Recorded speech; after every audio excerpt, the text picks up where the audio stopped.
اور دوسروں پر یہ ثابت کرنے کے لیے کہ اقبال کے طور پر وہ واپس آتی ہے کہ سانگ مین بے قصور ہے، تاہم سانگ مین اس کے خیال کے خلاف ہے، کیونکہ وہ جانتا ہے کہ تنہائی میں رہنا کتنا مشکل ہے۔ اسے اغوا کار کا نام دیا جائے گا بجائے اس کے کہ اسے گزارنے دے جو اس نے پچھلے سالوں میں محسوس کیا تھا۔ ڈاکیوں نے دیکھا کہ اس کی بیٹی لاپتہ ہے اور اعداد و شمار ہے۔ وہ اپنی تصویر ڈھونڈنے کے بعد لکڑی کے گھر میں گئی اور اپنے فون پر مردوں کو گایا۔ وہ رات کے حملوں میں وہاں جاتا ہے، سانگ مین کو گھر واپس لے جانے کی کوشش کرتا ہے، لیکن سانگ مین اسے دستک دیتا ہے اور اگلے دن اس کے ساتھ بھاگ جاتا ہے۔ پولیس تفتیش کرتی ہے لکڑی کے گھر اور اسے یقین کہ اغوا کار سحران میں ہے ہیرا پھیری کر رہا ہے۔ اس کا یقین کر کے وہ اسے سانگ مین سیرنس کے بارے میں خبریں گمشدہ ٹی وی پر، لہٰذا پولیس کو جلدی ان کا اور پولیس کے درمیان پیچھا کرنے کا پتہ چلتا ہے۔ جب سیرن الگ ہونے سے پہلے کچھ بچانے کے لیے خود کو اندر لے جاتی ہے، وہ اس سے غار میں ملنے کو کہتی ہے۔ جاسوس کٹر کو یہ سمجھنے کی کوشش کرتا ہے کہ اغوا کار اس سے جھوٹ بول رہا ہے، لیکن وہ اس پر یقین نہیں کرتی۔ وہ باتھ روم جانے کی خواہش کا بہانہ بناتی ہے اور غار کی طرف بھاگ جاتی ہے۔ وہ چمکتے انڈے کو باہر لاتی ہے اور اسے گانے والے مردوں کے حوالے کرتی ہے، لیکن وہ اسے واپس کرنے سے انکار کرتا ہے کیونکہ نہیں چاہتا کہ وہ اسے استعمال کرے۔ وہ خود کو تبدیل کرنے اور اپنے دوستوں کو قتل کرنے کا الزام لینے والا ہے۔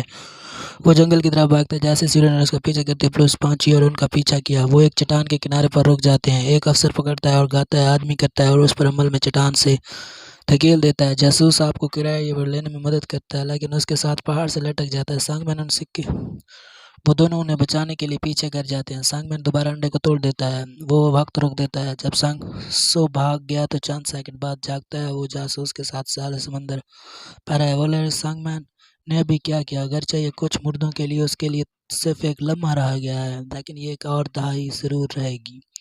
اس کے بعد رات کا کھانا کھاتے ہوئے اسے گھر واپس لے جاتا ہے۔ وہ اپنے والد سے اپنے کیے کے لیے معافی مانگتی ہے اور اس سے پہلے بار والد کہتی ہے۔ جاسوس یہ پوچھتے آتا ہے کہ وہ گرنے سے کیسے بچ گئی۔ سیرن جواب نہیں دی، لیکن اسے پتہ چلتا ہے کہ وہ اس پورے وقت سچ بول رہی تھی۔ اس کا مشورہ ہے کہ وہ میڈیا کو جھوٹا بیان دیتی ہے اور کہتی ہے کہ اغوا کار اس کے ساتھ ہیرا پھیری کی تھی۔ اس طرح اس پر جو لوگ الزام لگا رہے ہیں کہ وہ اغوا کار کے ساتھ کے دوستوں کے قتل کا مقدمہ بھی غلط ثابت ہو جائے گا۔ سیرن آخرکار نفسیاتی ماہر کو اپنی کہانی سناتی ہے۔ وہ اس سے سب سن کر دنگ رہ جاتی ہے اور اس پر ایک کتاب لکھنا چاہتی ہے۔ کچھ مہینوں بعد سیرن اس سے پہلے ہائی اسکول کے ایک مختلف شہر میں جا رہا ہے۔ وہاں سے نکل کر وہ نفسیاتی ماہر سے ملتی ہے جو اسے کتاب دیتا ہے، جو اب ڈاکٹر مریض کی رازداری کے لیے بہت زیادہ شائع کی گئی ہے۔ اس کے راستے میں فیری سیرن پر جاتے ہوئے گائے ہوئے مردوں میں اس کی کار کی کھڑکی اور اس سے ملنے کے لیے بھاگتی ہے، لیکن کوئی نہیں ملتا۔ لیکن کچھ دیر بعد ڈک پر ملنے کے لیے فلم ایک دوسرے کو گھورتے ہوئے ختم ہو جاتی ہے۔